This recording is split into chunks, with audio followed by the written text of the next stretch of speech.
Hi friends, എല്ലാവർക്കും ഷെയറിൻ്റെ പുതിയൊരു വീഡിയോയിലേക്ക് സ്വാഗതം. നമ്മൾ ഡിസംബർ 16 സ്റ്റോക്കാണ് നോക്കുന്നത്. ഫസ്റ്റ് തന്നെ നമ്മൾ ഓറോ ഫാർമയാണ് എടുത്തിരിക്കുന്നത്. ഓറോ ഫാർമ ഈ ഒരു ലെവല് ബ്രേക്ക് ചെയ്തിരിക്കുകയായിരുന്നു. ഓക്കെ, ഇത് നല്ലൊരു സപ്പോർട്ട് സോൺ ആയിരുന്നു. ഇത് ബ്രേക്ക് ചെയ്തിട്ട് നല്ലൊരു ബിയറിഷ് ക്യാൻഡിലാണ് തന്നിരിക്കുന്നത്. അപ്പോൾ നാളെയും ഈ മൊമെൻറ്റം കണ്ടിന്യൂ ചെയ്യുകയാണെങ്കിൽ ഈ ഒരു റേഞ്ച് വരെയൊക്കെ ഫോളോ ആവാനുള്ളൊരു ചാൻസ് ഉണ്ട്. അടുത്തത് ചോള ഫിനാൻസ് ആണ്. ചോള ഫിനാൻസ് ഈ ഒരു ഭാഗത്ത് നിന്ന് നല്ല രീതിയിൽ സപ്പോർട്ട് എടുക്കുന്നുണ്ട്. ഓക്കെ, അതായത് ഈ ഒരു റീജിയനിൽ നിന്ന് ഉണ്ടോ, ഇവിടെ വരുന്നു, വീണ്ടും പോയി. ഓക്കെ, ഇവിടെ വന്നു 2-3 പ്രാവശ്യം ഇവിടെ തട്ടിയിട്ടുണ്ട്, വീണ്ടും മുകളിലേക്ക് പോലെ ടെൻഡൻസിയാണ്. അപ്പോൾ ഈ ഒരു ഹൈ ബ്രേക്ക് ചെയ്യുകയാണെങ്കിൽ നല്ലൊരു മൊമെൻറ്റം കിട്ടും. ഈ ഒരു ലെവൽ വരെയൊക്കെ വരാൻ എന്തായാലും ഒരു ചാൻസ് കാണുന്നുണ്ട്. ഓക്കെ, അതിനും ബ്രേക്ക് ചെയ്യുകയാണെങ്കിൽ നല്ലൊരു മൊമെൻറ്റം തന്നെ നമുക്ക് കിട്ടുന്നതാണ്. അടുത്തത് HCL ടെക് ആണ്. HCL ടെക് കുറച്ച് ദിവസങ്ങളായിട്ട് ഈ ഒരു റേഞ്ചിൽ കിടന്ന് കളിക്കുകയായിരുന്നു. ഓക്കെ, കണ്ടോ, ഈ ഒരു സോൺ റെസിസ്റ്റൻസ് സോൺ ആയിട്ട് ആക്ട് ചെയ്യുമായിരുന്നു. ഇപ്പോൾ ഈ ഒരു ക്യാൻഡിൽ അതിനെ ബ്രേക്ക് ചെയ്തിട്ടാണ് നിൽക്കുന്നത്. കുറച്ച് വോളിയവും കുറച്ച് ഹൈ ആയിട്ട് കാണുന്നുണ്ട്. അപ്പോൾ അതുകൊണ്ട് തന്നെ നാളെ ഒരു നല്ലൊരു മൊമെൻറ്റം തരാനുള്ള ഒരു ചാൻസ് കാണുന്നുണ്ട്. അതായത് ഈ ക്യാൻഡിലിൻ്റെ ഹൈ ബ്രേക്ക് ചെയ്യുകയാണെങ്കിൽ നല്ലൊരു മൊമെൻറ്റം കിട്ടും എന്ന് പ്രതീക്ഷിക്കുന്നുണ്ട്. അടുത്തത് ബന്ധൻ ബാങ്ക് ആയിരുന്നു. ബന്ധൻ ബാങ്ക് നല്ലൊരു ബിയറിഷ് എൻഗൾഫിംഗ് ക്യാൻഡാണ് ഇവിടെ തന്നിരിക്കുന്നത്. അതിനുശേഷം അടുത്ത ദിവസം അതിനൊന്ന് ഹോൾഡ് ചെയ്തു. അപ്പോൾ ഇനി നമ്മൾ ഈ ഒരു ലെവല് ബ്രേക്ക് ചെയ്യുകയാണെങ്കിൽ നല്ലൊരു ഫോളിന് എന്തായാലും ചാൻസ് ഉണ്ട്. ഓക്കെ, ഇനി അഥവാ ഇവിടുന്ന് റീട്രേസ്മെൻ്റ് ആണ് എടുക്കുന്നത് എങ്കിൽ, അല്ലെങ്കിൽ തിരിച്ച് കയറുകയാണെന്നുണ്ടെങ്കിൽ ഇതിൻ്റെ ഹൈ ബ്രേക്ക് ചെയ്ത് കഴിഞ്ഞാൽ മുകളിലേക്ക് പോകാനും ചാൻസ് ഉണ്ട്. ഓക്കെ, അപ്പോൾ ഫ്രണ്ട്സ്, ഇത് അദാനി പോർട്സ് ആണ്. അദാനി പോർട്സ് കുറച്ച് ദിവസങ്ങളായിട്ട് ഈ റീജിയനിൽ കൺസോളിഡേറ്റഡ് ആണ്. ഓക്കെ, കണ്ടാലറിയും. അപ്പോൾ ഈ ഒരു ക്യാൻഡിലാണ് ഈ ഒരു റീജിയനെ ബ്രേക്ക് ചെയ്തിരിക്കുന്നത്.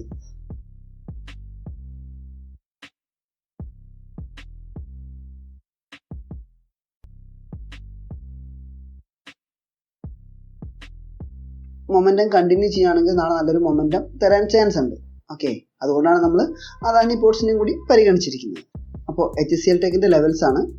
ഈ പോയിന്റിലാണ് നമ്മൾ 5 മിനിറ്റ് ക്യാൻഡിൽ ഇട്ടിരിക്കുന്നത്. ഞാൻ നിങ്ങൾക്ക് ഇതിൻ്റെ സ്റ്റോപ്പ് ലോസ് വയ്ക്കുന്നതിൽ ചെറിയൊരു ഇതുണ്ട്, അപ്പോൾ അതൊന്ന് കറക്റ്റായിട്ട് പറഞ്ഞു തരാൻ വേണ്ടിയിട്ടാണ്. അപ്പോൾ 891 first target, 894 second target, 897 third ടാർഗറ്റാണ്. ഓക്കെ, നമ്മൾ സ്റ്റോപ്പ് ലോസ് കുറച്ച് കയറ്റിയിട്ടാണ് വെച്ചിരിക്കുന്നത്. റിസ്ക് റിവാർഡ് റേഷ്യോ കണക്കാക്കിയിട്ടാണ് വെച്ചിരിക്കുന്നത്. ശരിക്കും പറഞ്ഞു കഴിഞ്ഞാൽ ഇത് വെക്കേണ്ടത് തൊട്ടടുത്ത സ്വിങ്ങിൻ്റെ താഴെയാണ്. ഓക്കെ, ഈ ഒരു റേഞ്ചിൽ വെച്ച് കഴിഞ്ഞാൽ നമുക്ക് എന്ത് വരും, സ്റ്റോപ്പ് ലോസ് കുറച്ച് ഹൈ ആവും. അപ്പോൾ അതുകൊണ്ടാണ് ജസ്റ്റ് കുറച്ച് കയറ്റി വെച്ചത്, കുറച്ച് റിസ്ക് കുറയ്ക്കാൻ വേണ്ടിയിട്ട്. ഈ ഒരു സോണിൽ റെസിസ്റ്റൻസ് സോൺ ഉണ്ട് എന്നുള്ളത് കൊണ്ടാണ് കുറച്ച് കയറ്റി വെച്ചിരിക്കുന്നത്. ഓക്കെ, അപ്പോൾ ഇതിന് താഴത്തേക്ക്, ഈ ഒരു ലെവലിന് താഴത്തേക്കാണ്, അതായത് 878 രൂപ 80 പൈസയ്ക്ക് താഴത്തേക്ക് ഒരു ബിയറിഷ്നെസ്സിന് ചാൻസ് ഉണ്ട്. ഇത് നല്ലൊരു റെസിസ്റ്റൻസ് ആൻഡ് സപ്പോർട്ട് സോണാണ്. ഓക്കെ, അപ്പോൾ അതിന് താഴത്തേക്ക് ഒരു ബിയറിഷ്നെസ്സിന് ചാൻസ് ഉണ്ട്. നമ്മൾ ഈ ഒരു ലെവലിൻ്റെ ഹൈ മുകളിലേക്ക് നമ്മുടെ സ്റ്റോപ്പ് ലോസ് സെറ്റ് ചെയ്തു. ഫസ്റ്റ് ടാർഗറ്റ് ഈ ഒരു സ്വിങ്ങിൻ്റെ അടുത്ത് വെച്ചു. ഓക്കെ, സെക്കൻഡ് ടാർഗറ്റ് കണ്ടോ, ഈ ഒരു ലെവലിലാണ് വെച്ചിരിക്കുന്നത്. തേർഡ് ടാർഗറ്റ് നമ്മുടെ 1:3 എന്നുള്ള റിസ്ക് റിവാർഡ് റേഷ്യോ കണക്കാക്കിയിട്ടുണ്ട്. പിന്നെ ഈ ഒരു ലെവലും, ഓക്കെ, ഈ ഒരു ഏരിയയിലും കൂടി കണക്കാക്കിയിട്ടാണ് നമ്മൾ തേർഡ് ടാർഗറ്റ് വെച്ചിരിക്കുന്നത്.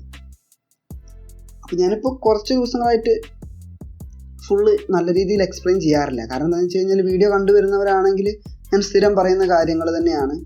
ഇപ്പോൾ നമ്മൾ സ്റ്റോപ്പ് ലോസിലൊക്കെ ചെറിയ മാറ്റങ്ങളൊക്കെ വെച്ചിട്ടുണ്ട്. പണ്ട് നമ്മൾ കറക്റ്റായിട്ട് സ്വിങ്ങിൻ്റെ അടിയിലൊക്കെയാണ് വെച്ചിരുന്നത്. അപ്പോൾ നമ്മൾ ടാർഗറ്റിൻ്റെ അളവും കൂടാറുണ്ട്. അപ്പോൾ ഇത് റിസ്ക് കുറച്ചും കൊണ്ട്, കാരണം ഇപ്പോൾ മാർക്കറ്റ് ഭയങ്കര വോളാറ്റൈലാണ്. അപ്പോൾ അതുകൊണ്ട് തന്നെ നമുക്ക് എക്സാക്റ്റ് കിട്ടിക്കൊള്ളണമെന്നില്ല. അപ്പോൾ അതുകൊണ്ടാണ് റിസ്ക് കുറയ്ക്കുന്നത്. ഓക്കെ, അപ്പോൾ നിങ്ങൾ നിങ്ങളുടേതായ സ്ട്രാറ്റജിയും കാര്യങ്ങളും എല്ലാം പരിഗണിച്ചിട്ട് മാത്രം ട്രേഡ് എടുക്കുക. ഓക്കെ, നിങ്ങൾ ഈ വീഡിയോ ഒരു എഡ്യൂക്കേഷണൽ പർപ്പസിന് വേണ്ടിയിട്ട് ഉപയോഗിക്കുക. നമുക്ക് ബാക്കിയുള്ളതിൻ്റെ എല്ലാം ലെവൽസ് നമുക്ക് നോക്കാം. അടുത്തത് ഓറോ ഫാർമയാണ്. ഓറോ ഫാർമ 881 രൂപയ്ക്ക് മുകളിലേക്ക് ബുള്ളിഷ്നെസ്സിന് ചാൻസ് ഉണ്ട്. 871 രൂപ 20 പൈസയ്ക്ക് താഴേക്ക് ഒരു ബിയറിഷ്നെസ്സിന് ചാൻസ് ഉണ്ട്. അടുത്തത് ബന്ധൻ ബാങ്ക് ആണ്. ബന്ധൻ ബാങ്ക് 417 രൂപ 45 പൈസയ്ക്ക് മുകളിലേക്ക് ഒരു ബുള്ളിഷ്നെസ്സിന് ചാൻസ് ഉണ്ട്. 408 രൂപ 60 പൈസയ്ക്ക് താഴേക്ക് ഒരു ബിയറിഷ്നെസ്സിന് ചാൻസ് ഉണ്ട്. അടുത്തത് അദാനി പോർട്സ് ആണ്. അദാനി പോർട്സ് 464 രൂപയ്ക്ക് മുകളിലേക്ക് ഒരു ബുള്ളിഷ്നെസ്സിന് ചാൻസ് ഉണ്ട്. 458 രൂപയ്ക്ക് താഴേക്ക് ഒരു ബിയറിഷ്നെസ്സിന് ചാൻസ് ഉണ്ട്. ഇത് ചോളമണ്ഡലം ഫിനാൻസ് ആണ്. ചോളമണ്ഡലം ഫിനാൻസ് 378 രൂപ 45 പൈസയ്ക്ക് മുകളിലേക്ക് ഒരു ബുള്ളിഷ്നെസ്സിന് ചാൻസ് ഉണ്ട്. 375 രൂപ 10 പൈസയ്ക്ക് താഴേക്ക് ഒരു ബിയറിഷ്നെസ്സിന് ചാൻസ് ഉണ്ട്. അപ്പോൾ ഫ്രണ്ട്സ്, നിങ്ങളെല്ലാവരും വീഡിയോ കാണുന്നുണ്ട്, നല്ല സപ്പോർട്ടും കാര്യങ്ങളെല്ലാം തരുന്നുണ്ട്. ഓക്കെ, അപ്പോൾ നിങ്ങളുടെ അഭിപ്രായങ്ങളെല്ലാം അറിയിക്കാം. അപ്പോൾ നിങ്ങൾക്ക് എന്തെങ്കിലും സംശയമോ കാര്യങ്ങളോ ഉണ്ടെങ്കിൽ കമൻറ്റിലൂടെ അറിയിക്കുക. തീർച്ചയായിട്ടും അതിനുള്ള റിപ്ലൈ തരുന്നതാണ്. ഓക്കെ, പിന്നെ ചാനൽ സബ്സ്ക്രൈബ് ചെയ്യാത്തവരാണെങ്കിൽ തീർച്ചയായിട്ടും സബ്സ്ക്രൈബ് ചെയ്യാം. വീഡിയോ ഇഷ്ടപ്പെടുന്നത് തീർച്ചയായിട്ടും ലൈക്ക് ചെയ്യുക. നിങ്ങൾക്ക് ലാഭകരമായൊരു ദിവസം നേർന്നുകൊണ്ട് നിങ്ങളോട് വിട പറയുകയാണ് നിങ്ങളുടെ സ്വന്തം അരുൺ ജി.